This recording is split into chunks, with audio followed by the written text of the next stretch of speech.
Good Morning San Antonio starts right now. Making news this morning, how the FBI is planning to help San Antonio search crews looking for missing 3-year-old Lina Khil later today. Plus, extreme winter weather continues to cause problems in parts of the country. Mid-40s out there this morning. I wonder if we have any fog. We'll see what Mike Osterhage is tracking. Coming up, good morning, everybody. It's Wednesday, January 5th. Good morning. Thanks for joining us. Still a little chilly outside, but I think that things are going to warm up just a tad. Yes, Mike says that is definitely the trend, particularly for today, right? Today is the big warm up. Then we got a couple of more fronts coming in here, so it'll kind of put a lid on the warming. But yes, you are correct about some fog. So especially off to the east, watch that because the humidity has come. I mean, it's still very chilly out there, like Steph said, and there is a bit more humidity. You can kind of sense it a little bit. We've got clear skies out there here in town right now.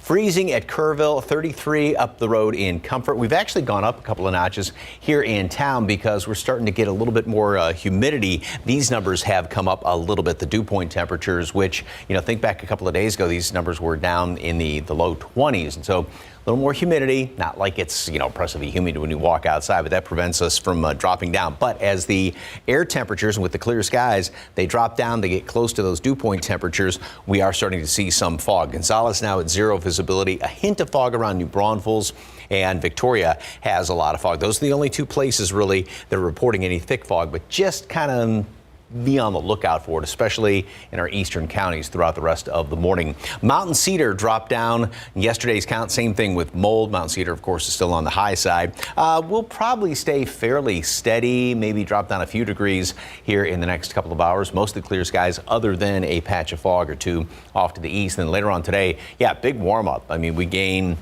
a good 30 degrees or even more than that throughout the course of the day, up to 73. We're going to be cool tomorrow morning, not cold, but then as we try to warm up, front comes on through here. It looks like got another freeze in store as well. We'll talk about that in just a couple of minutes. Steph, Mark. Thank you, Mike. Members of the FBI's underwater search and evidence response team have flown in from Washington, D.C. to help San Antonio police in the ongoing search for missing 3-year-old Lina Khil. That's according to SAPD Chief William McManus. The dive team is expected to search underwater later today. Drones are also being used to search the wooded area. McManus says police are following up on a lead and don't want to leave anything to chance. The area that the FBI dive team is searching is on the northwest side, not far from the Villas del Cabo apartment complex in the 9400 block of Fredericksburg Road, where Lina was reportedly last seen on December 20th. McManus says police had not searched underwater before the dive team's arrival. This morning, snow and freezing rain are causing problems in at least 30 states. Overnight, Interstate 95 in Virginia finally reopened after a 50-mile traffic jam that spanned 2 days. ABC's Mona Kassar Abdi has more. This morning, new questions about how a snowstorm could paralyze a major interstate on the East Coast, stranding hundreds of people in freezing temperatures, some of them for more than 24 hours. Our cell phones don't work. Internet goes in and out, so we've just been sitting here. A crash involving several tractor trailers triggered this epic traffic jam along a stretch of I-95 in Virginia. The state's transportation commissioner says authorities did not treat the road because of the rain that fell before the snow. The rain would have washed all of our chemicals and salt off the road. Some drivers taking to social media worrying about a lack of gas, food, and water as temperatures dipped into the teens. I'm just more worried that I'm going to run out of gas, because when I run out of gas, then I run out of warmth and phone battery. Senator Tim Kaine says he spent nearly 27 hours in his car with only an orange and a Dr. Pepper. And I also had a full tank of gas. And the problem is a lot of people, when you're stuck that long between, 5 miles from an interchange and the traffic isn't moving, folks are running out of gas. It wasn't just cars. More than 200 Amtrak passengers were stranded in Lynchburg, Virginia for more than 30 hours. They say toilets backed up as the snack bar ran out of food. And now forecasters are warning about more freezing rain for that same area. We are barely going to have time to catch our breath between storms this week. So let me take you to that map, because Richmond, Virginia to Lewiston, Maine, all in winter weather advisories. This is going to be deceiving, too, because it doesn't come as snow. It comes as rain. It hits a super cool below freezing surface surface, it creates that ice rink effect. Meanwhile, another storm bringing blizzard conditions to the Dakotas today is moving east, where it's expected to bring snow from Virginia to Maine later this week. Mona Kosar-Abdi, ABC News, New York. Some big coronavirus updates from the Centers for Disease Control and Prevention on a couple of fronts. First, the agency is updating its isolation guidance for infected people. They say they should get a rapid COVID test near the end of a 5-day isolation period. If the test is positive, you should remain isolated until 10 days after the onset of symptoms. CDC says the new guidance focuses on the period when the person is most infectious. CDC also says the Omicron variant is up to 3 times more infectious than Delta. A study by UK and Japanese health officials shows immunity from vaccines or antibodies is not always strong enough to stop the transmission of Omicron. Governor Greg Abbott is suing President Biden and other members of the administration over the COVID vaccine mandate for National Guard members. The lawsuit says the policy is unconstitutional and infringes on his authority as commander-in-chief and on the sovereignty of Texas. Abbott's lawsuit says more than 220 members of the Texas Air National Guard and about 40% of the Texas Army National Guard are refusing vaccination. It says the mandate will lead to the loss of those guardsmen from the governor's command and the state's militia. Abbott is not alone. Oklahoma's governor also tried to stop the mandate in his state. A federal district judge denied that request for injunction last week. Former President Trump has canceled his press conference scheduled for tomorrow, January 6th, at his Mar-a-Lago resort in Florida. Tomorrow's the first anniversary of the deadly attack on the Capitol by a group trying to stop certification of the 2020 election. A source familiar with the situation said Trump's advisors and Republican leaders encouraged him to cancel the event. It was not scheduled to be broadcast live, but would have conflicted with public events like a prayer vigil at the Capitol itself. Instead of speaking on the 6th, Trump says he will speak at an Arizona rally coming up on January 15th. And time now, 4:36 and about 44 degrees out there. Still ahead on GMSA, ready to take a look at the newest high-tech gadgets. We'll have a preview of today's Consumer Electronics Show coming up. And the San Antonio Spurs still trying to find a win on the road last night in Toronto. We're going to have some highlights next. And outside right now with TransGuide checking on traffic for you at 90 at 36th Street. A few cars out there, but very, very light traffic. We're not seeing any problems as of about 4:37. And a quick look outside with live cam. We're starting the morning again in the 40s, but things are going to look a little warmer this afternoon. We'll be checking in with Mike later in the newscast. Good morning. Welcome back. 440 Spurs in Toronto last night. Their third game of a 7-game road swing. Still in search of a win on this road trip. Devin Vassell starts the Spurs off on the right foot with back-to-back threes to open the game. Over the Raptors, Fred VanVleet ended up scoring 33 on the night and led Toronto past the Spurs 129-104. Ouch. Raptors now have won 8 of the past 10 at home. Meanwhile, Jakob Poeltl scored 19 for the Spurs. Devin Vassell and rookie Josh Primo each had 15 as the slumping Spurs have now lost their 4th straight. Derek White added 12 points. Doug McDermott and Lonnie Walker and at least one other player were unavailable due to health and safety protocols. It was a bittersweet game for Josh Primo, who got to live out his childhood dream last night. Be in my hometown, play in front of, some family and friends, but even so, just playing in this arena brings back memories of coming into the Air Canada Center at the time and just watching games and wanting to be on that stage. And now being here, it's a moment that I'm just grateful to have. Up next, Spurs taking on the Celtics over in Boston. That game is set for tonight at 6:30. Practice continues for the San Antonio Sports All-Star Football game presented by H-E-B Saturday at the Alamo Dome. We stopped by the Team Black practice at Heroes Stadium, where the Johnson coaching staff is together one final time before head coach Mark Soto takes over at Judson High School.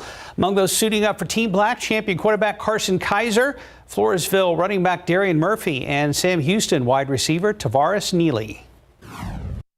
Really exciting just to know that I was selected to play in this All-Star game and just topped off a good season on which we had at the school, a 7-3 record, and this was just icing on the cake. Kickoff at the San Antonio Sports All-Star Football game, 5 p.m. Saturday at the Dome. Tickets are still available through Ticketmaster or the Alamo Dome box office. Pro football coverage powered by Davis Law Firm. When the Cowboys wrap up their regular season, when they face the Eagles, that will happen when they face the Eagles on Saturday night. At the very least, Cowboys are guaranteed a playoff spot as NFC East champs. They can also improve their playoff seeding with a victory against Philly, and two other possibilities. Victories by the Niners, Seahawks, and Buccaneers would move the Cowboys up to number 3. And a Cowboys win combined with victories from the Niners, Seahawks, and Panthers would move the Cowboys up to the number 2 spot in the NFC. And that's a look at morning sports. And time now is 4:42 and about 43 degrees out there. The 2022 Consumer Electronics Show kicks off today in Las Vegas. Coming up next, we're going to show you which products will be big this year. And next, we'll look at some ways you can protect your vehicle from catalytic converter thieves. Catalytic converter thefts are on the rise across the country, but there are ways to keep your car protected. ABC's Gio Benitez has the details in today's GMA First Look. In this morning's GMA First Look, you're looking at a brazen robbery, not to steal your car, but to steal a car part.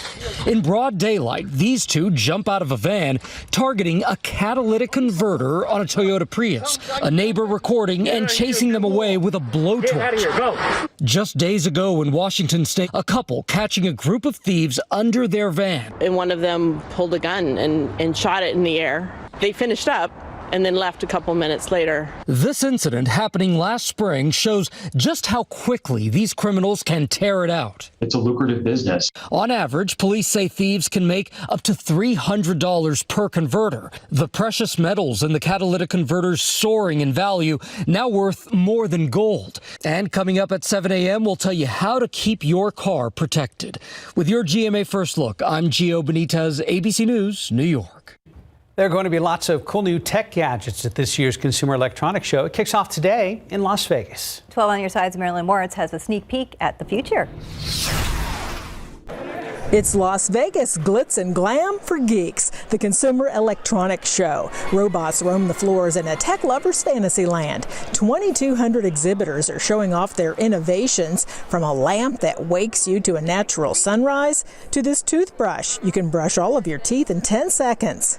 Are these things that people are going to actually be able to have in their lives and in their homes within the year? You're looking at products that you can go to the store right now and buy, but you're also looking at what's next. And what's next is the metaverse. Using virtual reality headsets, you can immerse yourself in another world. It's technology that Jim Fellinger says goes way beyond gaming. If you think about people who require therapy or have gone through trauma in their lives, the metaverse actually presents you with a place where you can comfortably go in and explore things like therapy and counseling. Health tech is big this year, evolving home COVID testing and even a device that monitors your dog's mood.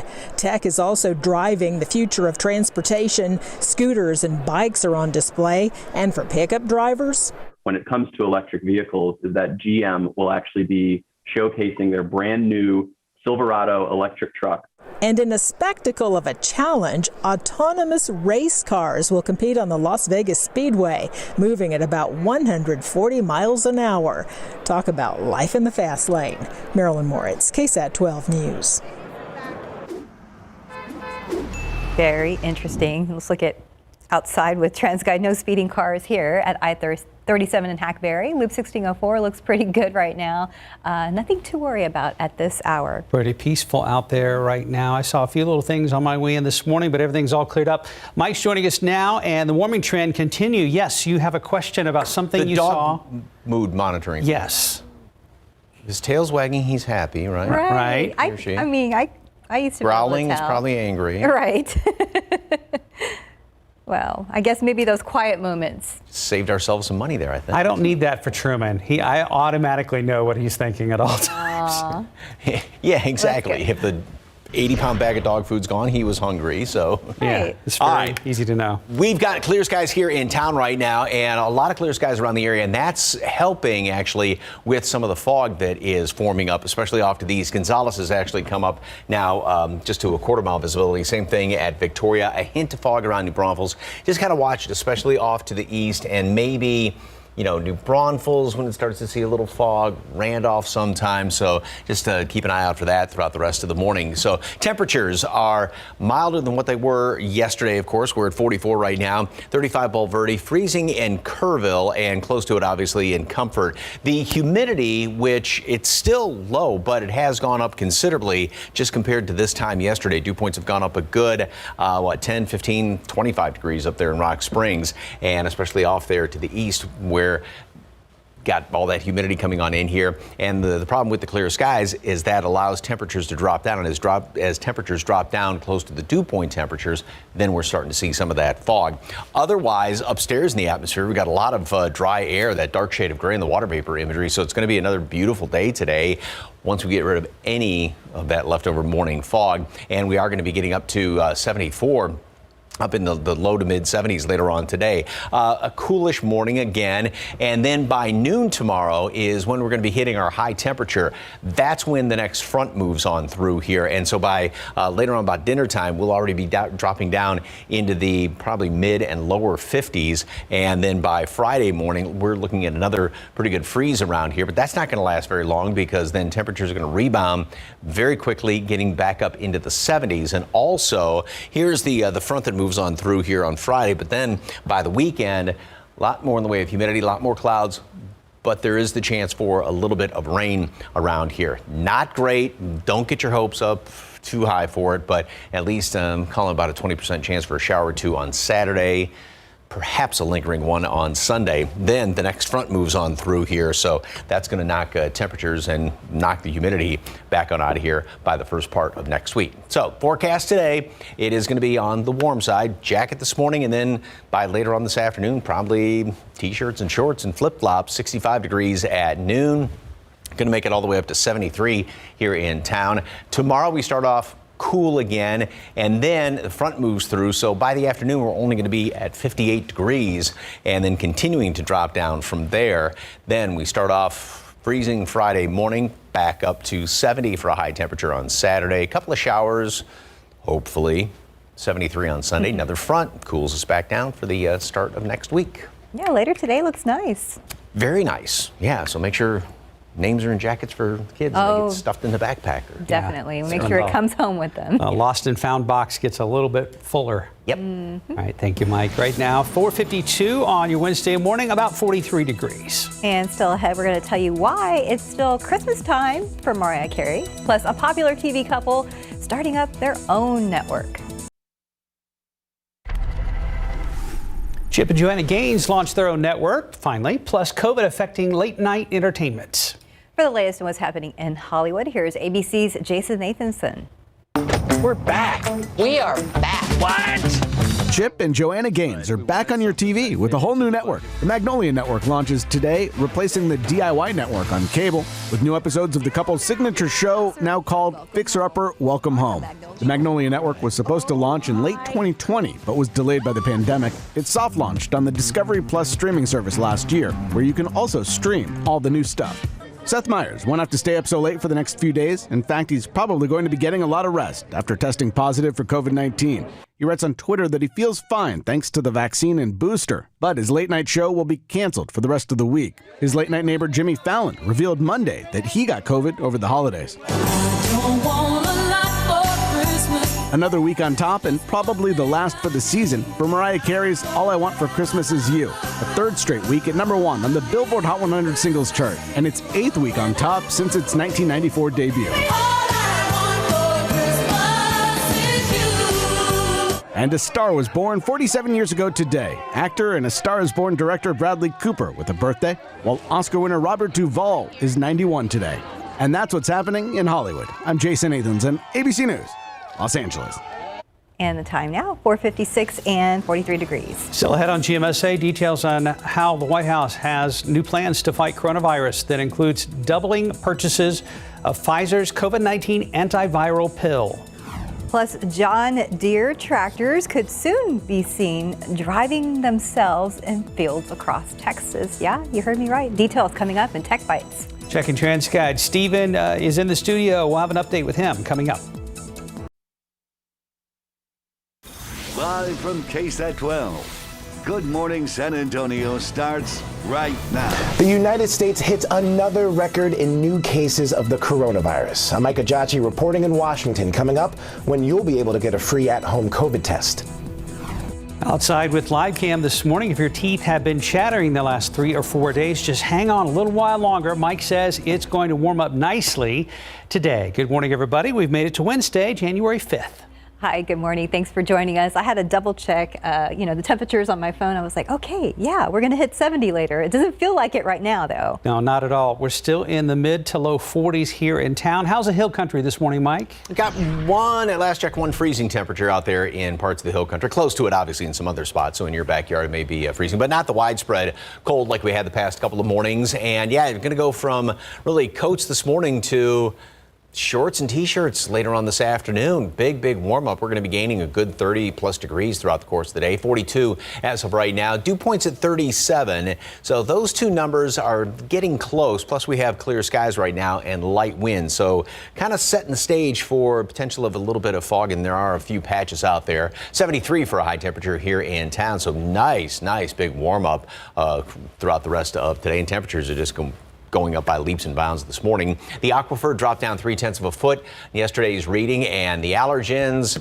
Mount Cedar's high, but it did come down from the previous day, and mold also dropped down to the low side. So as far as fog, just a couple of folks are reporting it as of right now. We've got some over there around Gonzales and down along the coastal plain, as you would imagine. And it actually at one point this morning was down to about zero visibility right around Gonzales. There's been a hint of it in New Braunfels so far this morning, and some at Victoria as well. New Braunfels is not reporting anything right now, but just kind of be on the lookout off to the east, especially throughout the rest of the morning, just because, again, these clear skies allow temperatures to try and drop down a little bit. So once again, we're going to make it a huge warm up into the 70s. So good indication. We've still got some very dry air down here at the surface, also upstairs. So plenty of sunshine.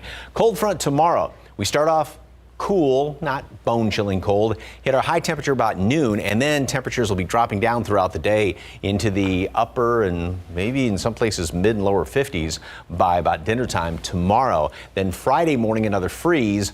That won't last very long because it warms right back up over the weekend, back up into the 70s.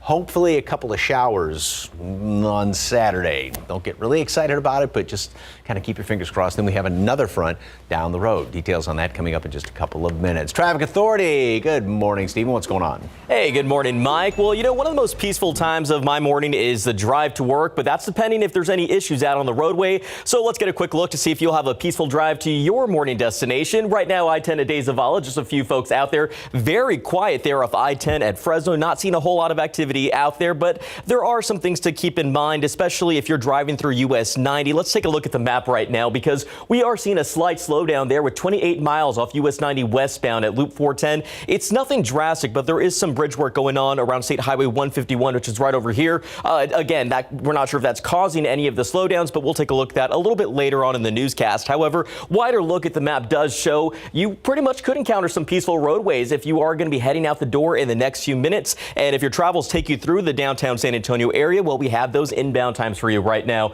I-10 eastbound coming in from Bernie to downtown is 25 minutes in those eastbound lanes, 26 minutes if you're coming in from 281 southbound from Bulverde to downtown. And if you're coming in from 35, same thing, 26 minutes in those southbound lanes. So nothing too bad right now. Again, peaceful roads is what we're seeing on these shots at Transcod 410 at Perrin-Beitel, 281 at Hildebrand. We'll take a look at some other construction spots coming up in the next few minutes. Mark, Stephanie. Thank you, Stephen. New this morning, San Antonio Police and Crime Stoppers looking for suspects involved in a shooting that left 2 men dead and multiple people hurt. This happened in late November on the city's northeast side. Our Jonathan Cotto joins us live with the details on how you can help in this investigation. Good morning, Jonathan.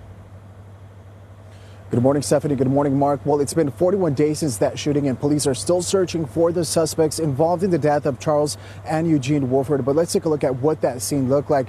We know it was on Thanksgiving at around 8 p.m. when San Antonio police responded to this home on Sunrise Creek Drive. That's a neighborhood near Benzie Engelman Road on the city's northeast side. As the family inside the home gathered for the holiday, police say a person in a white car started shooting at the house from the passenger side. The shots hit a woman who is now paralyzed and another woman who is the mother of the 3 victims. 28-year-old Charles Warford and 25-year-old Eugene Warford were killed.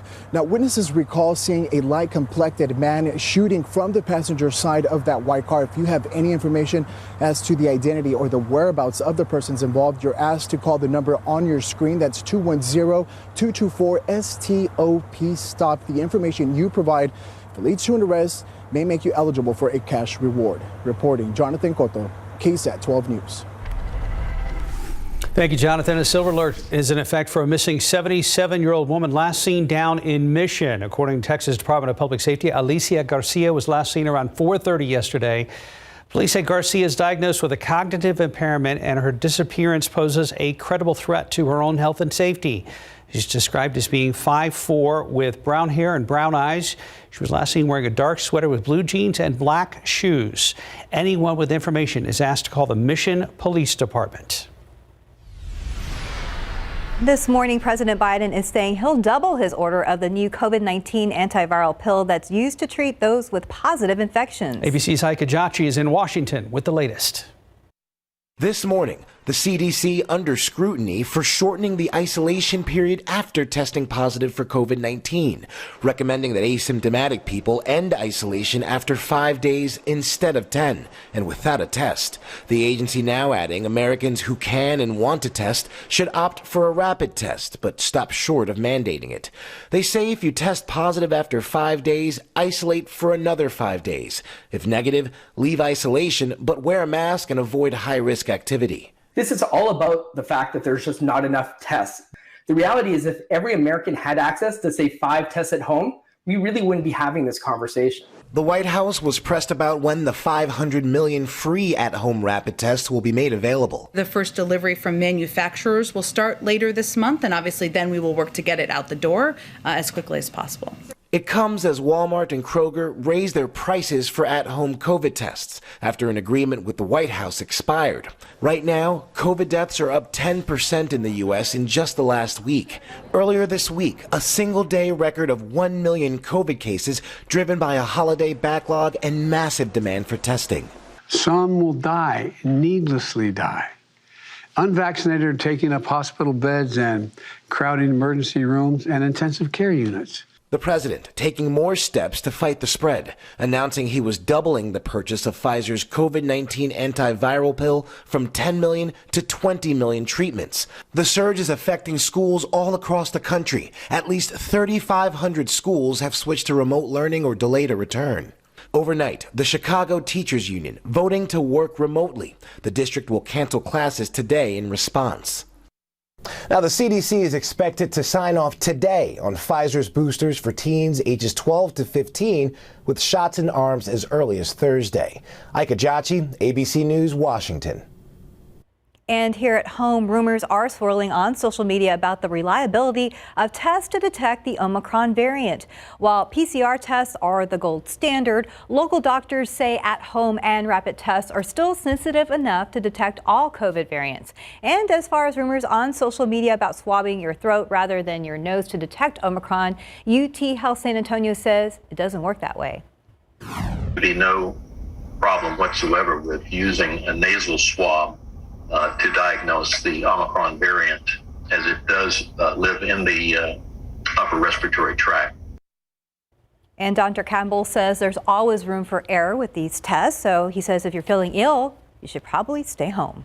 5:08, about 43 degrees. And still ahead, Sony announces the world's first QD OLED 4K TV. I haven't heard of this one. Mark? Yeah, it's super fancy. It's the QD OLED. OLED. Yes, ma'am. Okay. All right. Well, it looks pretty. We're going to tell you why it's better than regular OLED TVs. I don't even know what kind of TV we have. Yeah, I think they're also called OLEDs. Really? Yeah, I've heard about like Olaf? Yeah, no, not like Olaf. And up next, details on how we really don't know. Details on how new laws changing the way Texas fights back against human trafficking. And a quick look outside with a live cam. We're starting very chilly at 43 degrees, but dress in layers today. That's a helpful hint. We'll be right back. You might have seen some new additions to signs sometimes found in salon and massage businesses in the state. It's an effort to cut down on human trafficking.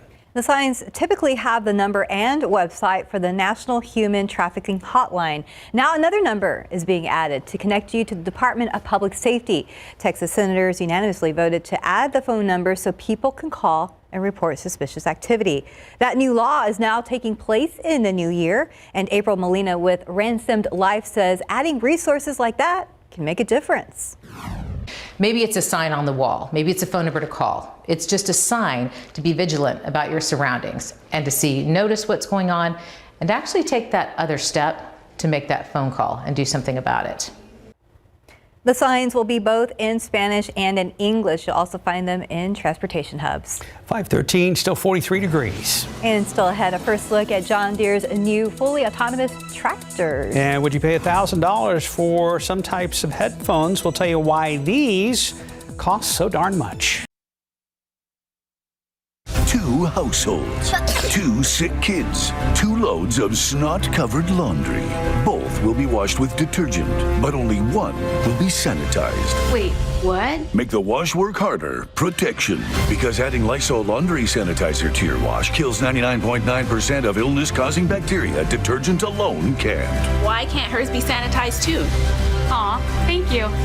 Clean is good. Sanitized is better. Lysol, what it takes to protect. Cranky-pated, a bad mood related to a sluggish gut. Miralax is different. It works naturally with the water in your body to unblock your gut. Free your gut and your mood will follow.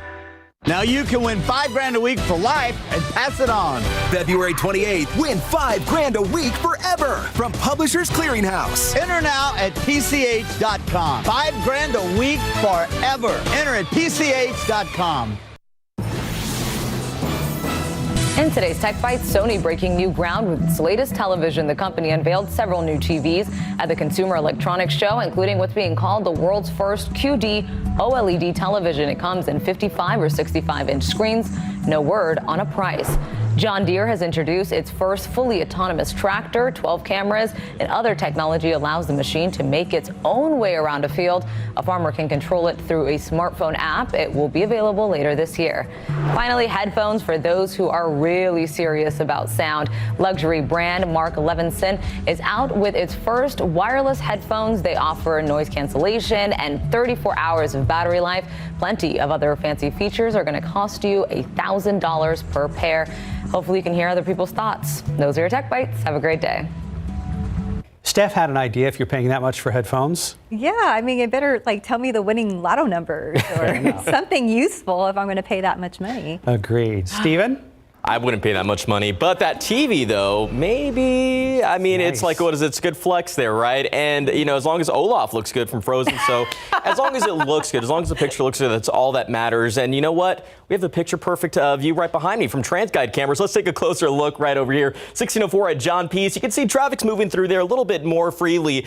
Here we have 410 at Bandera. Again, few folks out there this early in the morning. We're not spotting big issues, given that it is, again, very early out there, but things to be on the lookout for. We spotted a slowdown here on our map off US 90 westbound at Loop 410. As you can see right now, based on what we're seeing, traffic is now pretty much moving pretty freely through there with 66 miles per hour at this time. Let's take a big jump over here to 1604 because we do have some sign installations that have actually led to a full closure of the eastbound Loop 1604 flyover ramp to the northbound and southbound lanes of US 281. So be on the lookout for this because traffic will be detoured to the frontage road lanes, and this will be going on overnight, from 9 in the evening to 5 in the morning. So something to plan, but that should be wrapping up on Friday, according to TxDOT. Wider look at the map does show we're off to a pretty green start. It does look like we have a crash that may have popped up near 410 and 35. We'll take a look at that and see how that may impact that morning drive. But right now, things are looking picture perfect. Guys. Stephen, thank you very much. Mike Osterhage, any sign of fog on your end of the studio yet? Little bit off to the east. Nothing in the metropolitan area. Just kind of keep an eye out for it, though, because we have clear skies,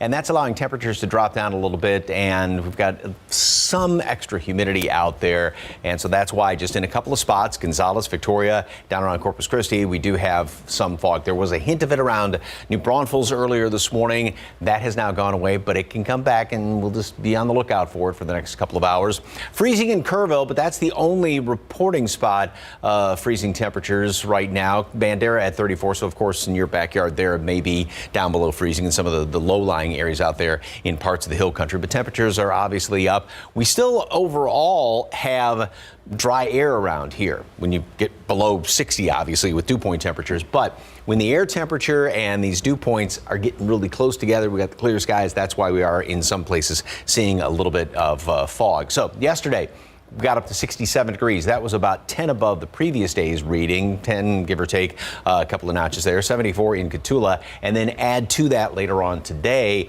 a good, say, 5-10 degrees on average. And so we are going to be pretty much everybody, a couple of spots in the hill country still in the 60s, but everybody in the mid 70s, and even some, as you saw down along the Rio Grande Valley, some low 80s later on today. So it's going to be very, very warm. That's going to come to an end, though, tomorrow with the front that's moving on through here. Obviously, nothing showing up on the satellite picture as of right now. A lot of winter weather, big news, obviously, off to the east with all that ice storm there, and a couple of more batches of snow, but everything is moving, again, straight west to east. We've got this zonal air pattern, which is keeping the really, really cold air, and it is just stupidly cold up there in Cutbank, Montana, with a wind chill of 24 degrees below zero right now, 10 below as far south as Omaha. But again, all this real cold stuff stays up there to the north. We will get a little taste of it tomorrow with the front that's going to move through here. So pretty much what that's going to be doing is just holding this warm up in check. So today, 65 degrees at noon.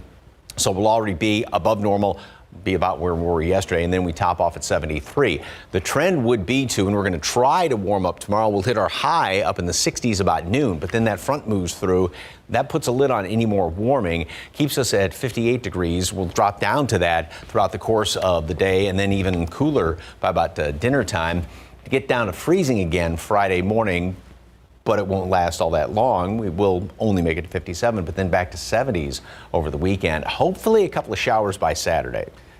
Just did kind of a fingers crossed type thing. Another front after the warm up this weekend is going to cool us back down for the first of next week. But confidence is low right now for our rain this weekend. Yeah, I mean, a couple of sprinkles, 20% chance, which is not great. Maybe a leftover one on Saturday. A little bit slightly better chance further off to the east. Okay, well then we'll wait. But we're saying there's a chance. Thanks. We love that. 522, about 43 degrees. And still ahead in your morning spotlight, the Golden Globes are set to go without stars, plus a first look at, okay, bear with me here, the woman in the house across the street from the girl in the window. Exactly. Here are your lottery numbers. Pick 3, 322, Fireball 2. Daily 4 numbers, 4734, Fireball 1. Cash 5, 7, 13, 14, 22, 34. And your Mega Millions, 4, 6, 16, 21, 22. Mega Ball 1, Mega Plier 3. Good luck. This year's Golden Globe Awards will go on, sort of. CNN's David Daniel has that and more in today's Hollywood Minute.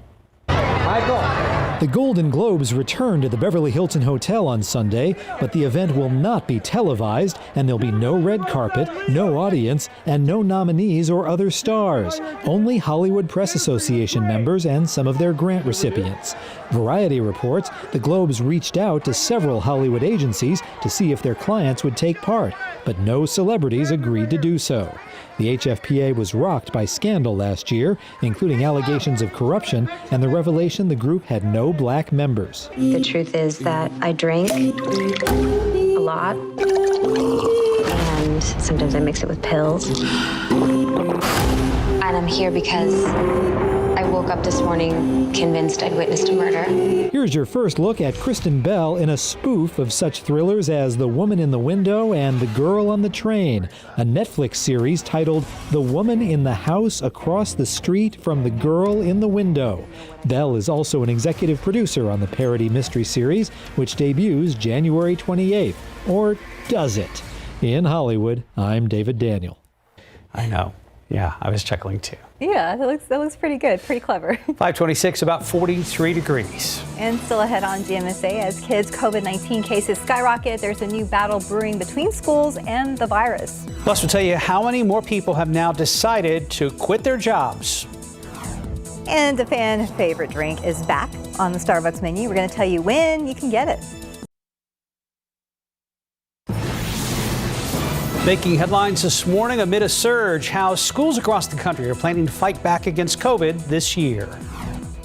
And taking a look outside with live cam, we're starting at 43 degrees, but I just wanted to tell you to dress in layers because you'll need to remove some of those layers later today. It's going to warm up quite a bit. Good morning, everybody. It's Wednesday, January 5th. Thanks for joining us. And for now, just go ahead and get the warm cup of coffee, I think. Yes, warm, and then maybe a cool beverage later on today. It's going to be nice. Yeah, it's going to be really one extreme to the other just about. And like you were talking about layers, and probably get down to, T-shirts and shorts by later on today. Beautiful start this morning. Got lots of clear skies out there, and that's actually helping with some fog off to the east. We're at 42 right now.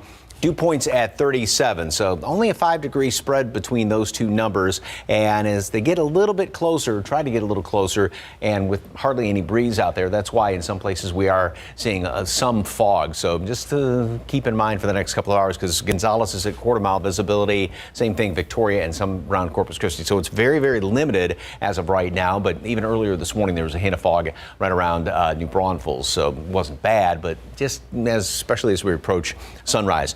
Mountain Cedars on the high side, but it did come down from the previous day's reading. Mold is low, and of course the updated count's going to be coming out about 7:30 or so. 65 at noon. That's about where we were yesterday for a high temperature, and also already slightly above normal. And then we're going to be topping off later on today. Yeah, really nice 73 degrees, pleasant humidity, good looking day. Tomorrow we start off cool again, and then try to warm up, and we'll actually make it in the upper 60s by about noon. But another front moves on through here, and looks like we got another freeze in store. Plus, a look ahead to the weekend coming up in just a couple of minutes. Traffic Authority, Stephen Cavazos, what's going on? Well, no big issues to report just yet, but if you are going to be traveling through I-10, be on the lookout, because if you can see right behind me, we do have some flashing lights out there. Now, you don't need to get your eyes checked. The shot is a little bit blurry from TransGuide, but what we're looking at there, it looks like some sort of 18-wheeler truck that's experiencing some trouble out on the roadways. Again, they do have their emergency lights on at this hour. It's still early enough to where we're not seeing a big delay with traffic just yet, but you got to be careful because it is pretty dark out there still, and traffic is starting to get going. Let's take you to the map, because that's detected off I-10 westbound at Hildebrand Avenue. Again, you can see that those westbound lanes are still pretty green and not encountering any problems, so hopefully that driver will get some help pretty soon. Wider look at the map does show we still are off to a green start, so if you're heading out in the next few minutes, that's some good news for you. And if your travels again take you to San Antonio, we have those inbound times for you if you're coming in from Seguin. Right now on those westbound lanes, pretty green with 29 minutes at this hour, 22 on 87 northbound from Lavernia, and if you are traveling from Floresville, we have 28 minutes at this hour. So perfect time to head out the door. Just be on the lookout, especially when you see situations like this on the roadway. Mark, Stephanie. Thank you, Stephen. The search for a missing 3-year-old girl is headed into new territory today. FBI divers will begin searching a waterway on the northwest side of town, about 2 miles from where 3-year-old Lina Khil disappeared. The preschooler has been missing for more than 2 weeks. Katrina Weber is in that area near Babcock and Huebner Roads with a live report. And Katrina, is there any activity happening yet? Right now, it seems that San Antonio police are just keeping a watch over this area. We can see patrol cars stationed around this roped-off area. From what we understand, this is a greenway, including a creek, and it is that creek that FBI divers will be searching later on today. As you may recall, 3-year-old Lina Khil disappeared December 20th from a playground at an apartment complex off Fredericksburg Road. Police told us at that time that her mother had left her for just a few minutes there with some other people, then realized she was missing when she returned. Since that time, police as well as people in the community have conducted searches for Lina, all with no results. SAPD also has received numerous tips, including one that apparently has led them to this area. Chief William McManus told news crews yesterday that his investigators will go as far as they need to when it comes to searching for Lina, and that includes calling on the FBI and its dive team for help. We have not heard a specific time when those divers will be going into the water, but we have been told that it will be today. And from what police say, it's a pretty murky creek back there with a muddy embankment, but they say that will not impede them in any way from searching for Lina and bringing this case to a close, or the hope of bringing this case to a close, I should say. Reporting live on the Northwest Side, Katrina Weber, KSAT 12 News. Katrina, thank you for the update. This morning, there are some new developments concerning tomorrow's anniversary of the U.S. Capitol attack. That includes former President Trump, who has announced a change of plans. ABC's Andrew Dimbert has the details. This morning, former President Trump has canceled the news conference he was scheduled to hold tomorrow, marking the anniversary of the January 6th attack, as GOP leaders plan to avoid any commemoration of the day. Trump's fellow Republicans had voiced concern about the event. West Virginia Senator Shelley Moore saying, "I just don't think it's a good idea." Let's go! 1 year has passed since the attack, but the FBI says it's still on the hunt for as many as 350 violent suspects. ABC News is learning new details about the scale of the attack. Police say a crowd of 10,000 surrounded the Capitol, with 2,000 illegally entering the building. That's more than twice the number first suspected. And now the House committee investigating the riot is seeking cooperation from a key Trump ally. It's asking Fox News host Sean Hannity to voluntarily respond to questions about his communications with Trump. Newly released text messages reveal Hannity, 1 week before the riot, appeared to warn Trump's chief of staff, Mark Meadows, that White House lawyers were on the verge of resigning to protest Trump's plan to overturn the election. Hannity texting, quote, "We can't lose the entire White House counsel's office. I do not see January 6th happening the way he's being told." And on the eve of the riot, the committee says Hannity seemed to sound the alarm, texting, "I'm very worried about the next 48 hours. In the days after the riot, Hannity texted Meadows and Congressman Jim Jordan describing a call he had just had with Trump, saying he can't mention the election again. Ever. I did not have a good call with him today, and worse, I'm not sure what's left to do or say, and I don't like not knowing if it's truly understood." Andrew Dimbert, ABC News, New York. Implementation of President Biden's $1 trillion spending bill is a top priority of the White House ahead of this year's midterm elections. Legislation will deliver $550 billion over 5 years for infrastructure funding, including roads, bridges, and airports. And Biden's infrastructure coordinator wants governors to appoint their own state infrastructure coordinators to help roll out the law. He also wants states to create their own task forces to facilitate the implementation process and avoid delays. More and more people are quitting their jobs. Data from the Bureau of Labor Statistics show a record 4.5 million Americans voluntarily left their jobs in November. That matches the high set back in September. The U.S. also reached a 52-year low in the 4-week moving average of unemployment benefits last month. That meshes with the number of people quitting, since unemployment benefits are generally not available to workers who are voluntarily leaving their jobs. Many analysts believe the trend is being driven largely by people who are retiring early. There's even more money up for grabs for the first potential Powerball jackpot winner of 2022. The lottery's jackpot has jumped to $610 million after no one won Monday night's drawing. Next drawing is tonight. No one's won the jackpot in almost 3 months. Powerball admits the overall odds of winning the top prize are 1 in 292 million. Wow, good luck. Time now, 5:37 and 43 degrees for now. Still ahead, we'll tell you when a popular drink will be back on the menu at your local Starbucks. Also next, how schools are fighting back against COVID this year. And outside with live cam, Mike says if you're in some of our outlying areas as you head towards the coast, be on the lookout for some fog out there. Not bad here in the downtown areas. Look back towards the Tower of the Americas and the downtown skyline. His full forecast and another check of traffic with Steven still ahead.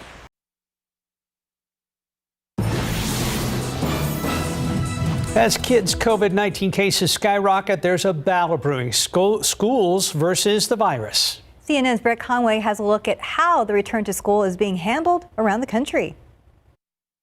Rare, but rising. We're in the middle of an alarming increase in children's COVID-19 cases, and more kids are being hospitalized now with the virus than ever before. It begs the question, back to school or stay home? More than 3,200 schools have decided to go remote or delay kids' return from winter break.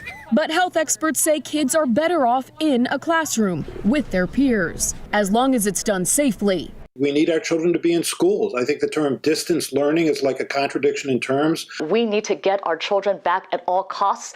And that's what the vast majority of schools throughout the country are doing. What we've learned over the past 2 years is that there's significant risk keeping children out of school. But just because kids can be in school doesn't mean there's enough staff there.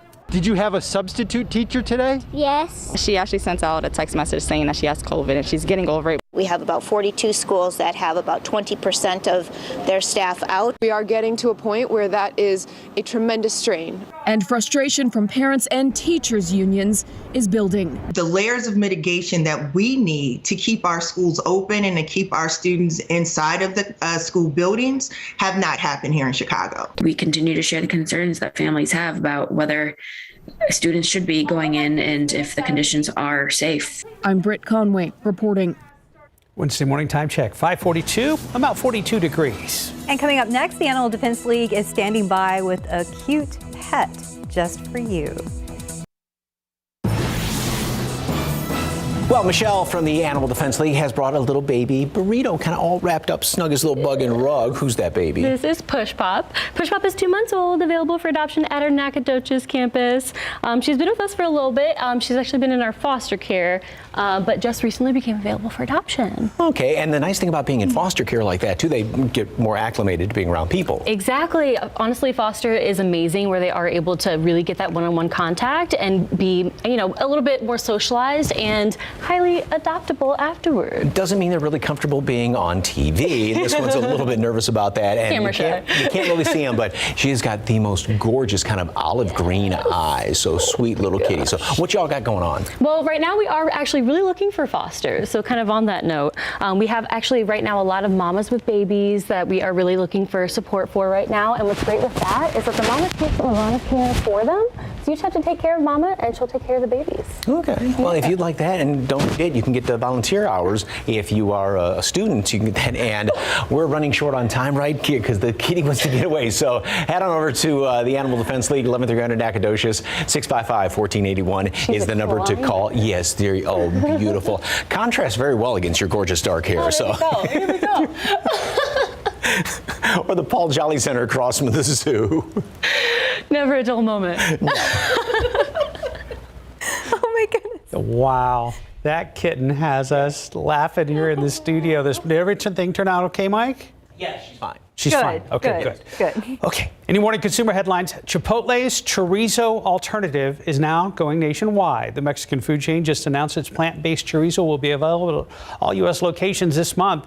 The company says the product uses all real, fresh ingredients and is grown on a farm, not in a laboratory. Chipotle first tested out plant-based chorizo last year. It says the vegan protein is only available on its menus nationwide for a limited time. And the menu at Starbucks just got a little greener. The coffee chain announced that its pistachio latte is returning to its menu for a limited time. Lovers with a green nut can now go to any Starbucks location and order the drink. The pistachio latte features espresso shots, steamed milk, and a sauce made with real pistachios. It is topped with a salted brown butter topping. The drink can be ordered hot, iced, or blended. Starbucks says the seasonal latte will only be available this winter. As our new coffee aficionado, Stephen Cavazos, will report, he was listening to those details with great interest. Oh, yes. But you know what? I've been enjoying my Nespresso too much. I have not made a trip to Starbucks in a while, and I've been enjoying it too much, way over caffeinated, but that's a good thing, especially when you're up this early. Yes. When you work this shift, there's no such thing. Okay, there you go. So I'll have another cup after this.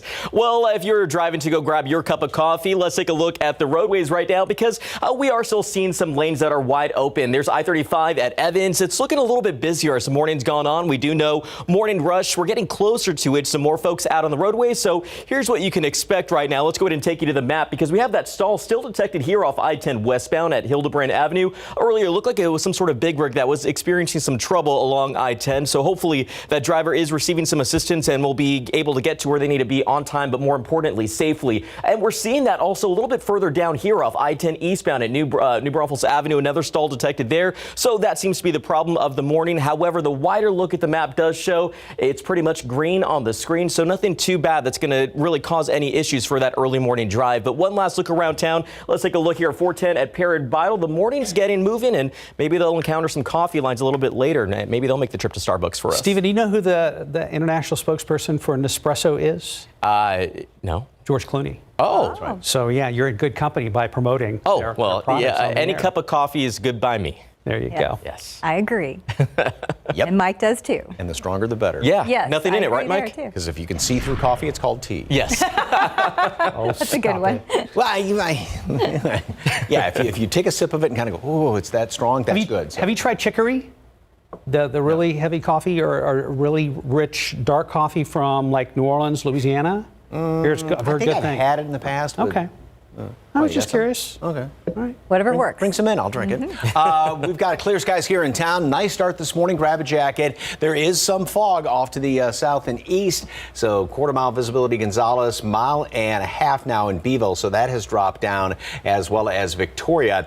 Right now it's limited just along the coastal plain, but just be on the lookout because that likes to kind of sneak a little bit further to the west as the morning rolls on as we approach sunrise and just after that. One freezing reading being reported right now out there in Kerrville. Now, of course, in your backyard in and around Comfort, you may be down below freezing. Castroville's at 39 right now, 35 in Hondo. 42 here in town, and we've got very dry air still in place, but these dew point temperatures, measure moisture in the atmosphere, have come up a little bit, and in some spots where it's running almost neck and neck with the actual air temperature, which is the case further off to the east. And so that, combined with the fact we got some clear skies, that allows the heat to escape out into space, and those are some of the reasons why we're seeing just a couple of patches of fog here and there. So we are going to be very warm later on today, getting up into the low to mid 70s, even some approaching 80 down there along the Rio Grande Valley. Then overnight, another cool morning. By about midday tomorrow, that's when we peak. We'll hit about mid 60s for a high temperature. Then the front's going to be moving on through here, the latest front. That'll knock temperatures down. So by about dinner time, late afternoon, upper 50s. By dinner time, right around 50 degrees, even low 40s in parts of the hill country. Then it continues to cool down. We're looking at another freeze, another good hard freeze in portions of the hill country. And then right on the heels of that, we're going to rebound, getting back up into the 70s over the weekend. We also will have a lot more clouds over the weekend, and hopefully, don't get really excited about it, but hopefully a couple of showers, especially on Saturday. Not a great chance, but at least a small chance does exist. 65 degrees today at noon, plenty of sunshine out there. High temperature is going to make it up to 73. Lots of sunshine tomorrow. That's going to be the afternoon temperature. We will hit a high about mid 60s midday. It's also going to be kind of breezy tomorrow. Of course, tomorrow is Three Kings Day, the Epiphany, 12th day of Christmas, and then freezing by Friday morning and Saturday, Sunday. A lot more in the way of clouds, especially Saturday. Hopefully a couple of showers. Warm over the weekend, but we cool down for the start of next week. A lot of options out there this week. Yes. We'll take it. Michelle from Animal Defense League. Little kitty claws crawling on her shoulders. Oh, my goodness. You know what? She is a trooper, though, and handled it perfectly. She handled it well. She handled it well, and so did you. And when we recorded that yesterday, I said, yes, it will make great TV, and it did. So. It really did. Good stuff. 5:52, about 42 degrees. And coming up next, winter weather creates a massive traffic backup, stranding motorists for hours and hours. Good Wednesday morning coming up here on GMA. We have so much to get to, including the latest on that breaking news about Chicago. More than 300,000 public school students will not be attending class. The teachers union and the city officials are at odds over COVID safety concerns, and Omicron now accounts for an estimated 95% of new cases in the United States. We will get into all of that coming up right here on GMA. Well, the happy holiday hoopla is over and now it's just snow, snow, snow for parts of the country. Like in Virginia, where a winter storm that brought roughly 14 inches of the white stuff to the Fredericksburg area led to a massive chaotic traffic backup on I-95. Roads are ice covered. I mean, we haven't seen a plow truck or a police officer in 7 hours. Motorists were stranded for hours on end after sections of the interstate became impassable in both directions due to downed trees and disabled vehicles. It wasn't all bad. The wild weather made for wicked good winter warfare. Check out this huge snowball fight that unfolded on the National Mall in Washington, D.C. The event was organized by the Washington, D.C. Snowball Fight Association, yes, they are a thing, and was cleverly and or depressingly nicknamed the Battle of Snowmacron. Timely. Finally, DC's National Zoo was closed due to the weather, but it was open season for snow-loving residents like these panda bears that slipped, slid, flopped, and frolicked, enjoying the winter wonderland, if only just barely. You see, it is funny because they are bears. Never mind. For Take a Look at This, I'm Jeremy Roth. Hadn't seen that one yet. Well, a new year means an opportunity to spread some good news. Meals on Wheels San Antonio could use your help. They're looking for volunteers to deliver meal kits to seniors as we head into the winter months. If you want to help, all you need to do is click on the link in the article on KSAT.com. Glad you're with us on this Wednesday morning. Still ahead in the next hour of GMSA. A shooting on Thanksgiving night leaves 2 people dead, another person paralyzed. How you can help find the people responsible. Spurs drop another game on the road last night. The good news, they've got a chance to bounce back tonight. We'll have a preview. And the search for missing 3-year-old Lina Khil heading into new territory this morning. Katrina Weber staying on top of this story and will join us live with the very latest. And Stephen is tracking traffic. There's 281 at Hildebrand. And Mike will have an update on a big warm-up on tap for later today. Hang on, folks. If you are chilly, it's going to get better. Stick around. We'll be right back.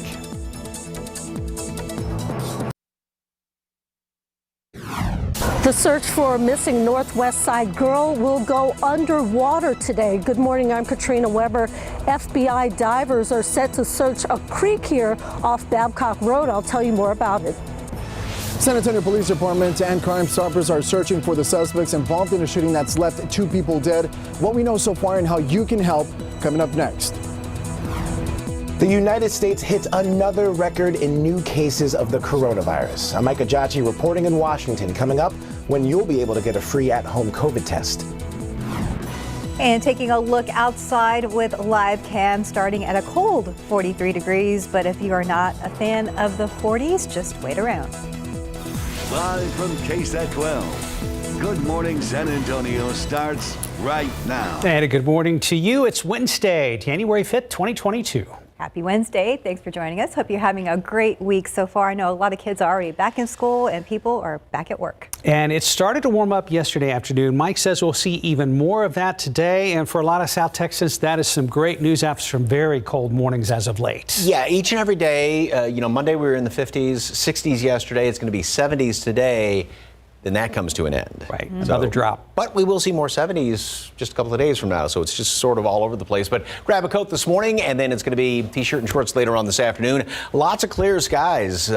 Beautiful start this morning. We have dropped down to 40 right now in town. 34 Bulverde and 33 Comfort. Well, the only freezing spot being reported right now is up there in Kerrville, but of course in your backyard, in around Comfort, Bulverde, maybe right around freezing, same thing in around Hondo. And as far as the humidity, it's still very low. These numbers down in the 20s and 30s. They have come up though from the past couple of days, and also with the temperatures and these dew point temperatures running neck and neck, clear skies, that's why we are seeing some fog, especially off to the east this morning. Gonzales is back down to 0 visibility, 3/4 of a mile, Beeville, as well as Victoria and the down there in Corpus Christi. So just a little bit primarily along the coastal plain, something to kind of keep a lookout for, because earlier this morning there was a hint of it around New Braunfels. Mountain Cedars on the high side, but it came down a lot from the previous day's reading.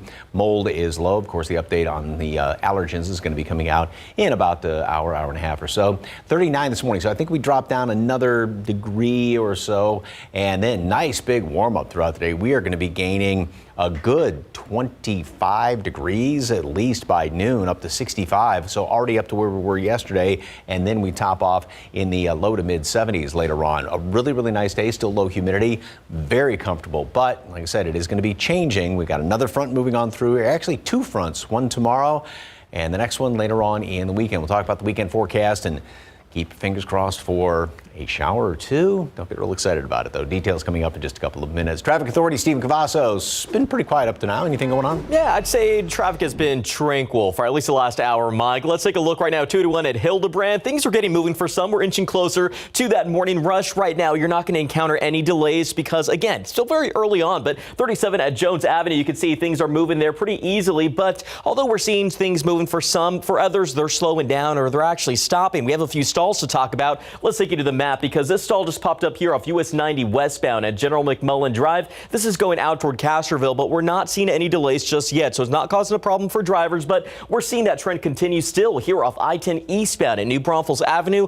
Stalls don't stop. Let's take you up to here off I-10 westbound at Hildebrand Avenue, where we have that 18-wheeler that's still experiencing some trouble out there, and a big jump up over here to 35 northbound at Cibolo Creek does show a fourth stall. So as you can see, based on that map, that is a trending problem right now, so you're going to want to make sure that you're driving carefully and make sure you check those vehicles before you get out on the road. Let's take a look at those inbound times because the silver lining here is that we still see some green times across the board. Pleasant drive from Pleasanton in those northbound lanes from 37 with 28 minutes, 19 minutes from Castroville on 90, and 17 minutes coming in from Lytle on 35 northbound. But one last look around town. We'll keep an eye on those stalls, but as always, make sure you keep your eyes on the road as well. Mark, Stephanie. Thank you, Stephen. FBI divers are set to hit the water today, helping in the search for a missing 3-year-old girl. Lina Khil disappeared from a playground on San Antonio's northwest side more than 2 weeks ago. Katrina Weber is live where that search will be getting underway, a creek near Babcock and Heavener Roads. And Katrina, do we know how they came to focus on this area? Well, San Antonio Police Chief William McManus told news crews yesterday that this was due to a tip or a lead that his investigators had received. But he says there have been many different tips that they've received, and they are following up on all of them in one way or another. In this case, they have called on the FBI and its divers for help. They are trying to find 3-year-old Lina Khil, who disappeared December 20th. Police told us at that time that her mother had left her for just a few minutes in a playground at their apartment complex on Fredericksburg Road. She says when she came back, her daughter was gone. Now, Lina has been the subject of an Amber Alert. There also have been several searches for her, as well as numerous tips that were phoned into SAPD. But so far, there's been no sign of Lina. Police told us at some point today those FBI divers will go down into a creek back here off Babcock Road, a murky creek that is, and they will begin searching. Yesterday, SAPD searched a wooded area nearby, including with drones, but again, no sign of Lina so far. They do hope that these efforts somehow will bring them some answers about what happened to her. Reporting live on the northwest side, Katrina Weber, KSAT 12 News. All right, thank you, Katrina. New this morning, it was a Thanksgiving marked with tragedy. A Northeast Side family seeking justice after their home was riddled with bullets, leaving 2 people dead inside. San Antonio Police and Crime Stoppers are looking for those responsible, and they need your help. Jonathan Cotto joins us live this morning. What's the latest on the search, and what do police know about the shooter? Good morning, Mark. Well, right now, the only information police have is what witnesses have been able to share with them. Now, Mark, Stephanie, keep in mind this did happen over Thanksgiving, so the home was full of people, including children. Now, we know several people were hurt, but 2 adults unfortunately didn't make it. This was the scene on November 25th around 8 p.m. San Antonio police were called to this home on Sunrise Creek Drive in a neighborhood near Benz Engelman Road on the city's northeast side. Now, as the family gathered inside, witnesses tell police a man in a white car started shooting at the house from the passenger side. Now, the shots hit a woman who is now paralyzed and another woman who is the mother of the 3 victims. 28-year-old Charles Wolford and 25-year-old Eugene Wolford were killed. Now, if you have any information as to the identity or the whereabouts of about the suspects involved in the shooting, you're asked to call the number on your screen, Crime Stoppers. That's at 210-224-STOP. You will remain anonymous, and if the information you provide leads to an arrest, you may be eligible for a cash reward. Reporting live, Jonathan Cotto, KSAT 12 News. 6:07 right now. The U.S. is reaching new heights in the fight against coronavirus. New COVID cases now averaging nearly 500,000 a day, with the CDC saying 95% of those cases are Omicron. This as the president says he'll double his order of the new COVID-19 antiviral pill used to treat those with positive infections. ABC's Ike Ajachi is in Washington this morning with the latest. Good morning. Lots of issues to be looked at regarding COVID. On one hand, methods to fight the virus are increasing, with news coming out about boosters for kids. On the other hand, testing still remains a key hurdle. This morning, the CDC under scrutiny for shortening the isolation period after testing positive for COVID-19, recommending that asymptomatic people end isolation after 5 days instead of 10, and without a test. The agency now adding Americans who can and want to test should opt for a rapid test, but stop short of mandating it. They say if you test positive after 5 days, isolate for another 5 days. If negative, leave isolation, but wear a mask and avoid high-risk activity. This is all about the fact that there's just not enough tests. The White House was pressed about when the 500 million free at-home rapid tests will be made available. The first delivery from manufacturers will start later this month, and obviously then we will work to get it out the door as quickly as possible. Earlier this week, a single-day record of 1 million COVID cases driven by a holiday backlog and massive demand for testing. Some will die, needlessly die. Unvaccinated are taking up hospital beds and crowding emergency rooms and intensive care units. The president taking more steps to fight the spread, announcing he was doubling the purchase of Pfizer's COVID-19 antiviral pill from 10 million to 20 million treatments. The surge is affecting schools all across the country. Overnight, the Chicago Teachers Union voting to work remotely. The district will cancel classes today in response. Now, the CDC is expected to sign off today on Pfizer's boosters for teens ages 12 to 15 with shots in arms as early as Thursday. Ike Ajachi, ABC News, Washington. And here at home, rumors are swirling on social media about COVID testing and how it responds to the Omicron variant. While PCR tests are the gold standard, local doctors say at-home rapid tests are still sensitive enough to detect all COVID variants. The key is proper testing, which is rubbing the Q-tip in each nostril at least 5 times. Now, as far as rumors on social media about swabbing your throat rather than your nose to detect Omicron, UT Health San Antonio says it doesn't work that way. There would be no problem whatsoever with using a nasal swab to diagnose the Omicron variant, as it does live in the upper respiratory tract. And Dr. Campbell says there's always room for error with these tests, so he says if you're feeling ill, you should probably stay home. Governor Greg Abbott says FEMA will open up 6 new testing sites in Texas. Our sister station KPRC in Houston reports those sites include Harris County and Bexar County. It's unclear when those sites would actually open. Governor requested more testing sites just last week, but he's continued to push back against vaccine and mask mandates. We'll keep you updated on that additional testing site.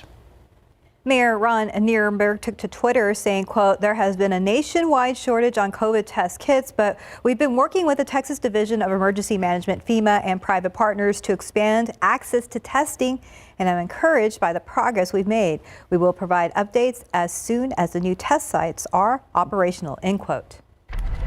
In your other morning headlines, former President Trump has canceled his press conference scheduled for tomorrow, January 6th, at his Mar-a-Lago resort in Florida. Tomorrow's the first anniversary of the deadly attack on the U.S. Capitol by a group trying to stop certification of the 2020 election.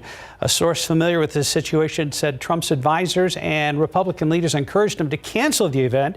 It was not scheduled to be broadcast live and would have conflicted with public events like a prayer vigil at the Capitol. Instead of speaking on January 6th, the former president says he will speak in an Arizona rally January 15th. Ahead on GMSA, we're going to have more on the 1-year anniversary of the attack on Capitol Hill. Right now it's 6:11, about 43 degrees. And still ahead on GMSA, another messy morning commute for millions of Americans with more snow and freezing rain impacting a large section of the country. We're going to have the very latest. Outside with Live Cam, midweek, first week of the new year. So glad you're starting your day with us here on GMSA. We will be right back. Time now is 6:15, and it's the perfect time to head out on the roadways. Let's take a look at 410 at Perrin Vital. Traffic's getting moving there. Morning rush, we're getting closer to it, but if you have to head out the door in the next few minutes, you're not going to encounter any problems just yet. You can see up US 90 at I-35. It is getting a little bit busier now that people are getting up and getting out the door. So let's take a look at the map and see what you can expect, because some issues to talk about, though. I-10 eastbound at New Braunfels Avenue, we have a stall that's been there for a little while now, so just watch out if you're traveling through there. But we've been seeing a lot of those stalls popping up and then clearing out. So hopefully these problems will resolve pretty quickly. We do have a new stall of I-35 northbound at San Pedro Avenue. Not seeing any issues in those northbound lanes, but as always, make sure you're checking your vehicles, because we see some stalls popping up again and clearing out. And a quick reminder, we have some sign installations that have led to the full closure of the eastbound Loop 1604 flyover ramp to the north and southbound US 281. Now, traffic in the meantime will be taking that detour to the frontage road lanes. This is an overnight deal, so that should be wrapping up on Friday. But again, something to plan if you are going to be traveling through there overnight or maybe in the early hours of the morning. As you can take a look at the map, wider look does show that we're still off to a green start, and that's a really good news. Again, especially if you're going to be heading out the door in the next few minutes. Guys? Thank you, Stephen. Good news. What about the weather? Good news for those wanting a little warmer. Yeah, grab a coat this morning. Won't need it by this afternoon. As a matter of fact, it's going to be almost shorts and flip-flops kind of weather later on this afternoon. But we're starting off this morning. There's only one freezing reading being reported, and that's out there in the hill country in Kerrville. We're in the low 40s right now, and then we're going to get up to 65 degrees by noontime and right around mid-afternoon, and then we'll continue to top off from there, getting up into the low 70s to finish up the day. And we got lots of clear skies right now and no problems with any fog, anything, but there is some fog off to the east, back down to zero visibility, Gonzales, quarter mile at Victoria and Beeville. So pretty much right now it's confined obviously to the coastal plain, but just kind of watch it. New Braunfels, Randolph, sometimes you start to see a little fog trying to sneak in there as we approach sunrise. So again, temperatures today are going to eventually make it up into the low to mid 70s, even getting close to 80 down there along the Rio Grande Valley. And then tomorrow morning, we are going to be on the cool side again, down in the 40s. We'll make it up in the mid 60s at noon. But then the front moves on through here. So by late in the afternoon, we'll continue to drop down through the upper 50s down to about 50 by dinner time. And then we are looking at another freeze by Friday morning around here. And as far as the humidity, that's going to follow suit. Humidity is okay, tries to come back in here, but still going to be very, very pleasant throughout the day today, as well as starting off tomorrow. Front comes on through here, drops the dew points down. However, by the weekend, they're really going to be shooting up. So it is going to be kind of on the humid side this weekend. We will eventually then see the humidity get pushed on out of here again with another front that moves on through by late Sunday into Monday. Now, back to the weekend, there is hope. Just keep your fingers crossed that we do see a couple of sprinkly showers around here. This is, again, one of those computer models that tends to sort of broad brush everything, but at least there is a small chance for a couple of showers around here on Saturday, perhaps a lingering one on Sunday.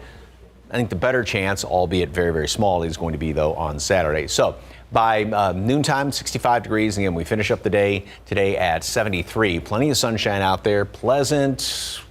Take off the jacket that you need this morning, but you need it back again tomorrow, and then keep it throughout the day. We will get up into the mid 60s, but then drop into the upper 50s by late in the day, down to freezing again Friday morning, only up to 57 in the afternoon.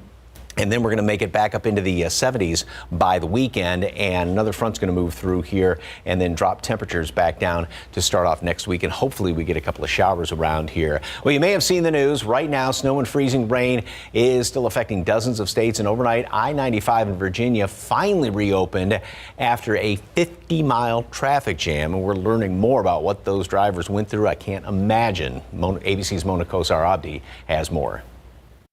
This morning, new questions about how a snowstorm could paralyze a major interstate on the East Coast, stranding hundreds of people in freezing temperatures, some of them for more than 24 hours. Our cell phones don't work. Internet goes in and out, so we've just been sitting here. A crash involving several tractor trailers triggered this epic traffic jam along a stretch of I-95 in Virginia. The state's transportation commissioner says authorities did not treat the road because of the rain that fell before the snow. The rain would have washed all of our chemicals and salt off the road. Some drivers taking to social media worrying about a lack of gas, food, and water as temperatures dipped into the teens. I'm just more worried that I'm going to run out of gas, because when I run out of gas, then I run out of warmth and phone battery. Senator Tim Kaine says he spent nearly 27 hours in his car with only an orange and a Dr. Pepper. And I also had a full tank of gas. And the problem is a lot of people, when you're stuck that long between, 5 miles from an interchange and the traffic isn't moving, folks are running out of gas. It wasn't just cars. More than 200 Amtrak passengers were stranded in Lynchburg, Virginia for more than 30 hours. They say toilets backed up as the snack bar ran out of food. And now forecasters are warning about more freezing rain for that same area. Monaco Sarabdi, ABC News, New York. 6:21 on your Wednesday morning, about 44 degrees. And still ahead on GMSA, a tough night for our San Antonio Spurs, who have now dropped 4 straight games. We're going to have a recap of last night's matchup in Toronto. Why hide your skin if Dupixent has your moderate to severe eczema or atopic dermatitis under control? Hide our skin, not us. Because Dupixent targets a root cause of eczema, it helps heal your skin from within, keeping you one step ahead of it. And for kids ages 6 and up, that means clearer skin and noticeably less itch. Hide my skin? Not me. By helping to control eczema with Dupixent, you can change how their skin looks and feels. And that's the kind of change you notice. Hide my skin? Not me. Don't use if you're allergic to Dupixent. Serious allergic reactions can occur, including anaphylaxis, which is severe. Tell your doctor about new or worsening eye problems, such as eye pain or vision changes, or a parasitic infection. If you take asthma medicines, don't change or stop them without talking to your doctor. When you help heal your skin from within, you can show more with less eczema. Talk to your child's eczema specialist about Dupixent, a breakthrough eczema treatment. Welcome back. Our Spurs were in Toronto last night wow, that was loud. Spurs taking on the Raptors. Devin Vassell started off the Spurs off on a right foot with back-to-back threes to open the game. However, the Raptors' Fred VanVleet ended up scoring 33 and led Toronto past the Spurs 129-104.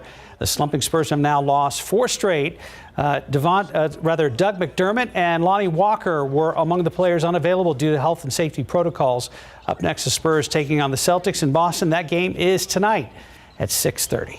All right, better luck tonight. Go Spurs go. Time now 6:25 and 44 degrees for now. For the first time in nearly 100 years, General Motors is no longer the top-selling car manufacturer in the United States. That title now goes to a Japanese automaker. We're going to have those details. I'm going to tell you about a heartwarming new tribute to the late actress Betty White. And a quick look at the roads with TransSky. There's Highway 281 at Hildebrand. And things looking good there at I-10 and Medical. We'll be right back.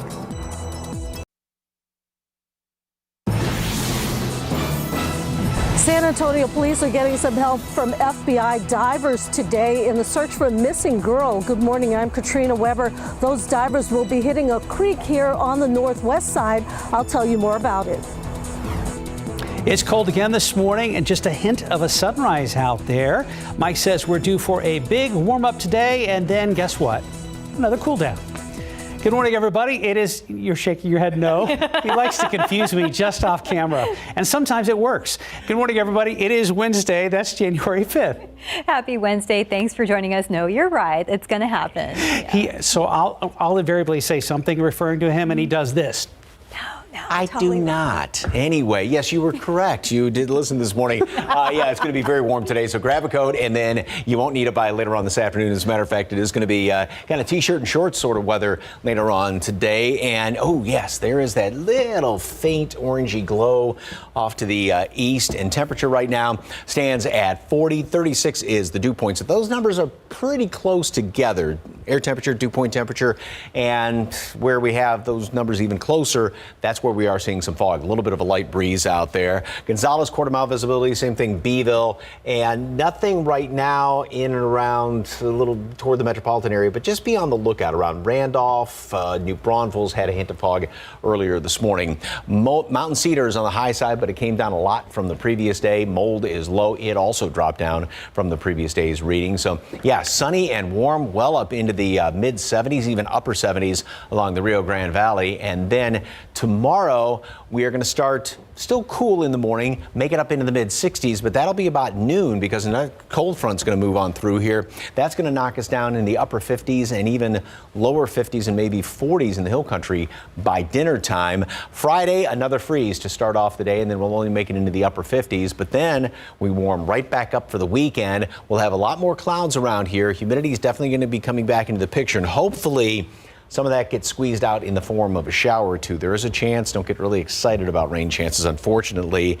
Yeah, and the warm conditions over the weekend, though, will go away with yet another front. We'll get it all sorted out in just a couple of minutes. Traffic Authority, Stephen Cavazos. Still quiet? Yeah, gosh, I'm just thinking about the weather. It's been like a roller coaster lately, but thankfully traffic right now has been steady. Let's take a look here and see how the roads are shaping up this early in the morning. We are getting closer to that morning rush. A lot more folks out on the roadways, but as you can see from 410 at Perrin Vital, very quiet. We're not seeing a whole lot of issues out there, just a few stalls that have been popping up and then clearing out. So let's take you right to the map and see where those stalls are happening, because we still have this one off I-10 eastbound at New Braunfels Avenue. It's been there for quite a while, but we've not been seeing it cause any issues when it comes to vehicles that are moving through those eastbound lanes. So that's some good news, and hopefully that driver will receive some help soon. Let's take a jump up over here because another stall off I-35 northbound at San Pedro Avenue has also been a problem throughout the morning, but a lot of these issues have not caused any problems when it comes to delays or slowdowns. As you can see, wider look at the map, we've been seeing green all morning long, so it's a great day to head out the doors and grab that cup of coffee and get your morning going. But if your travels take you through San Antonio, green across the board. We're not spotting any slowdowns just yet, but we know now that morning rush, we're getting closer to it, we could start seeing some problems, so just make sure you take it easy out on the roadways. Guys? Thank you, Stephen. San Antonio police have covered a lot of land in their search for a missing 3-year-old girl. Today, that search moves into the water. A dive team from the FBI will search a creek near Babcock and Hebner Roads. Katrina Weber is there now with a live report. How big of an area are we talking about out there, Katrina? Well, police tell us that that creek is about a quarter-mile long and it runs parallel to Hebner Road. From what they say, it's some murky water with a muddy embankment, but they tell us that that should not affect the search in any way. Now, this search is all an effort to find 3-year-old Lina Khil, who disappeared from an apartment complex about 2 miles away from here back on December 20th. Her mother told police she had left her daughter for just a few minutes at a playground where there were other people. She says when she came back, Lina was gone. Police and the public have been searching for her ever since. There even is an Amber Alert out for her, but so far no sign of Lina. The police also have received numerous tips, including the one that they say led them to search this area today. We don't know yet what time those divers will hit the water, but they do tell us that it will happen today.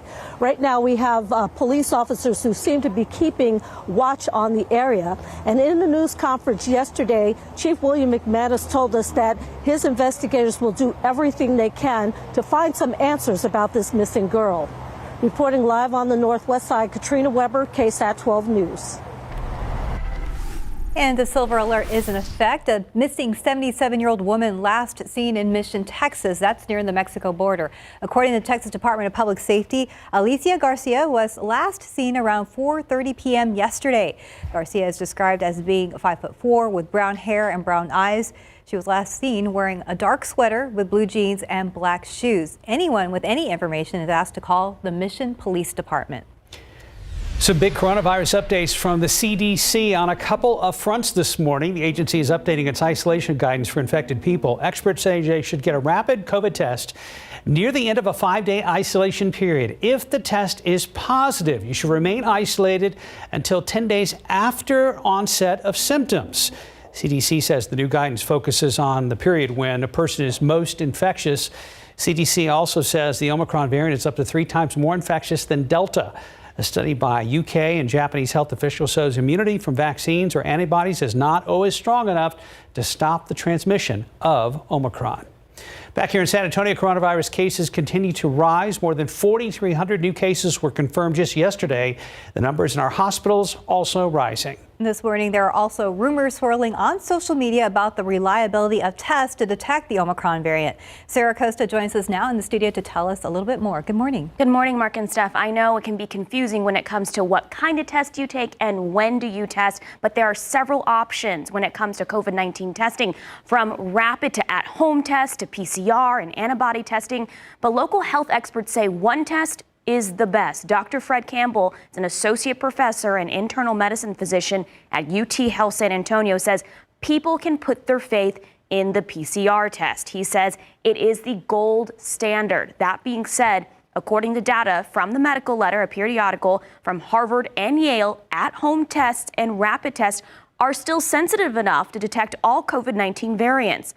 Many experts agree they need to be done correctly at the right time.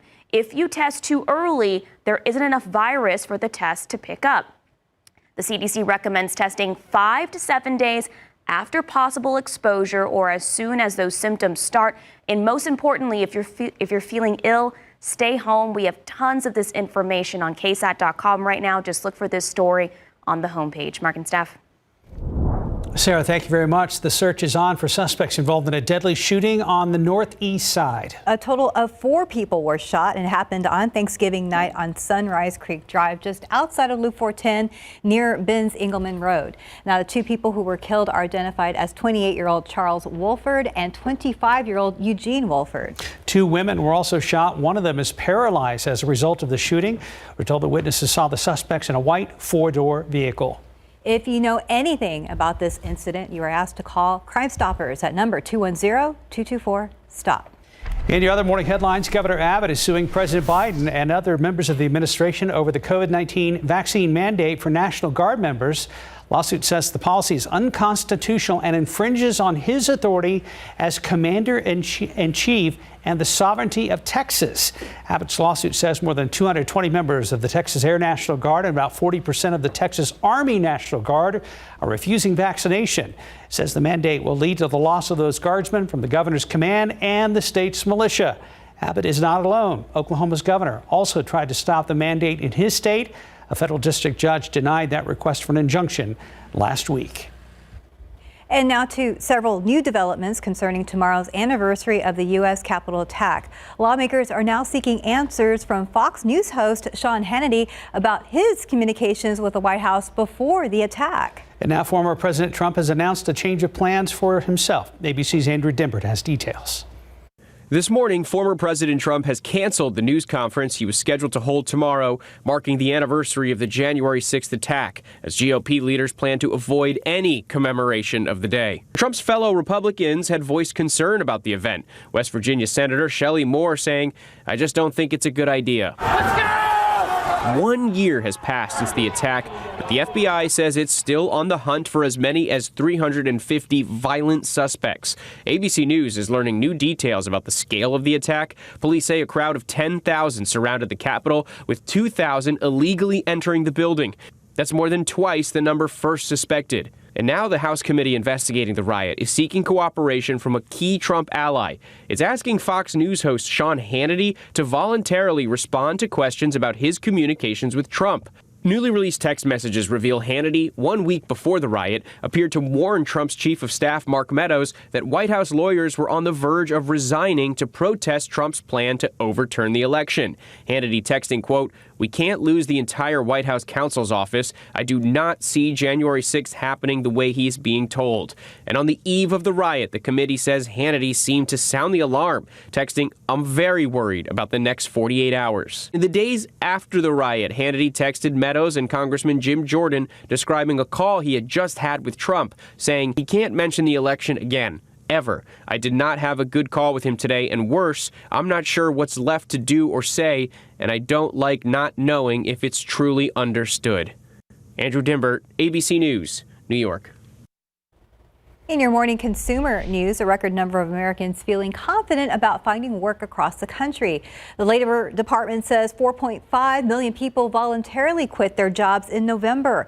And in the same month, employers posted 10.6 million job openings. For the first time ever, Toyota has overtaken General Motors as the best-selling car company in the United States. The Japanese car maker outsold GM by about 114,000 vehicles last year. GM had been #1 in the country since 1931. And Betty White getting the last laugh. Tidal Wave Productions is releasing a new biographical comic book about the life of Betty White. The actress died last week, just 17 days away from her 100th birthday. The production company says the comic book will trace White's extraordinary life as an actor, writer, and humanitarian. Time check, about 20 till 7:43 degrees. And still ahead on GMSA, some advice from tipping pros on who and how much you should tip.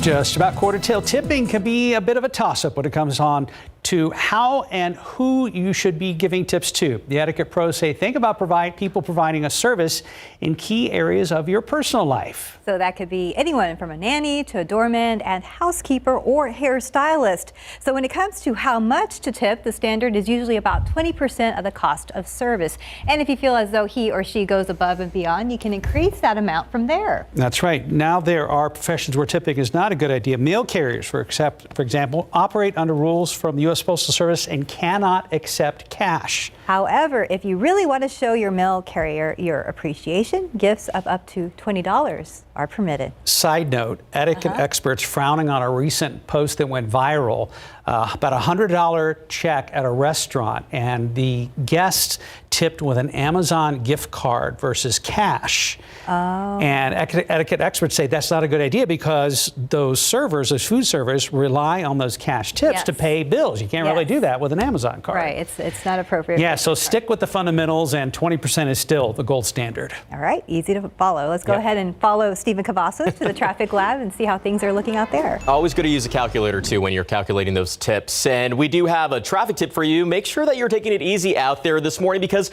we are starting to see traffic building up here in a lot of these shots, and things are starting to look a little busy in some other areas. Let's go ahead and take you right to the map because we have a crash, our first crash of the morning here off I-10 eastbound at Culebra Road. We're not seeing any slowdowns just yet, but as you just saw from that traffic shots or from those shots at TransGuide, traffic is getting moving and we have a lot more people out on the roadway, so you got to be careful. Let's go ahead and take a jump up over here because we have another stall detected over here. This has been the problem of the morning, these stalls. This one off Loop 1604 northbound at Petrenko Road. Problem continues further up here on the north side, right near Stone Oak, US 281 southbound at Evans Road. No TransGuide cameras there to show us how that may be impacting traffic, but of course, something that we're going to continue to watch throughout the morning on our road weather map.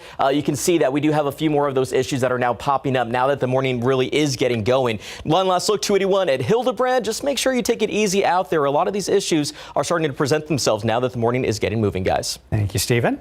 Not too bad there. And a t-shirt later today, right? Yeah, and lots of sun. I mean, look at this beautiful sunrise. It's gorgeous out there. Don't let that fool you because, t-shirt underneath a coat right now because it's still pretty chilly out there, but boy, you just never get tired of those beautiful sunrises. All right, Mountain Cedar. Yesterday's count was still on the high side. 1,100 came down from the previous day's reading. We've had a few spikes so far in the season, but the peak has, it's really yet to come. It's basically the latter part of the month going in toward the 1st of February, and it's usually out of here then by the end of February. So, yeah, even though it is on the low side and has been dropping down, there's more to come. All right, fog. Gonzales, Beeville. Beeville's down to 0 visibility right now. So we just need to watch it as this tries to sneak a little bit further to the west. Maybe a little around Seguin.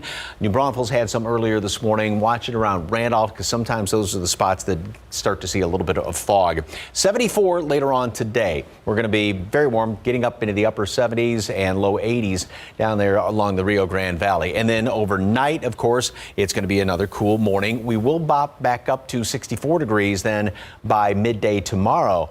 Same temperature profile as today. Will be in the mid 60s at noon, but then the front moves on through here, so temperatures will drop down.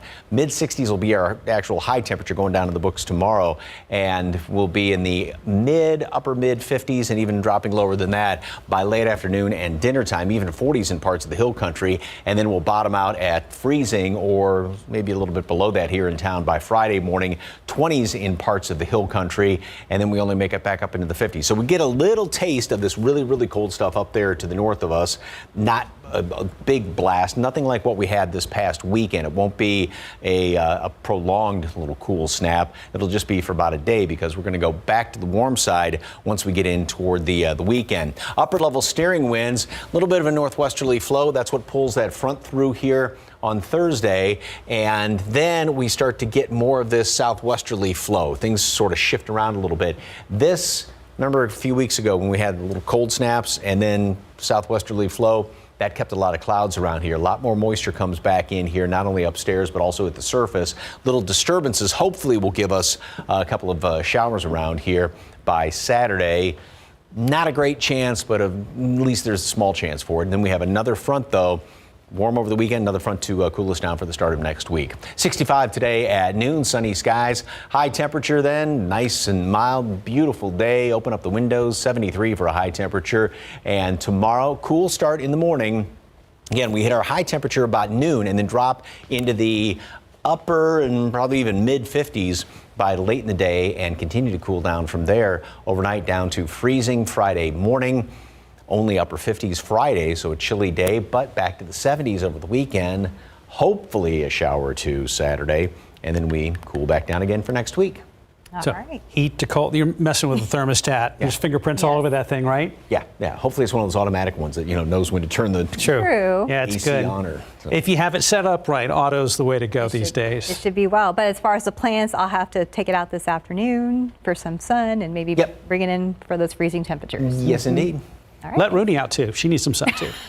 Yes, she does. Get her off that TV. 10 till right now, about 43 degrees. And does honey soothe coughs? What about gargling salt water for sore throats? Tomorrow on GMSA, we're going to tell you which remedies really work when it comes to fighting a cold. Outside with live cam as we check out your Wednesday morning sunrise. It's another view. We'll be right back.